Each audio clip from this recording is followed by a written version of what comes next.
In consultation with experts from within the Unified Command, the debris is consistent with the catastrophic loss of the pressure chamber.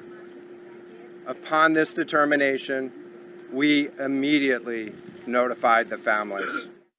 The moment the world became aware that all hope of finding the 5 people aboard Titan alive had been lost, as an almost 5-day multinational search and rescue operation was now a recovery effort, after a field of debris from Titan was discovered about 500 meters off the bow of the Titanic wreckage near the ocean floor. We're going to continue to investigate the site of the debris field. And then I know that there's also a lot of questions about how, why, and when did this happen. And so, those are questions that we will collect as much information as we can on now, while the governments are meeting and discussing,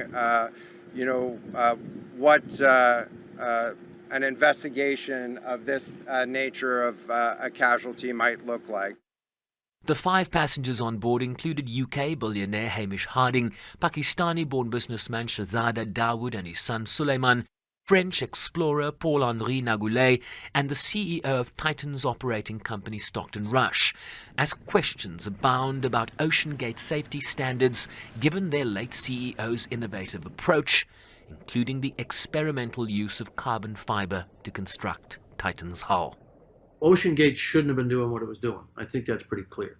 I wish I had been more vocal about that, but I think I was unaware that they weren't certified because I wasn't really studying it. I wasn't really interested. Stockton Rush asked me if I wanted to go out there and dive this season.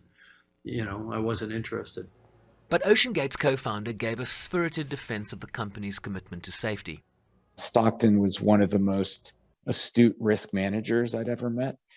He was very risk averse. He was very keenly aware of the risks of operating in the deep ocean environment.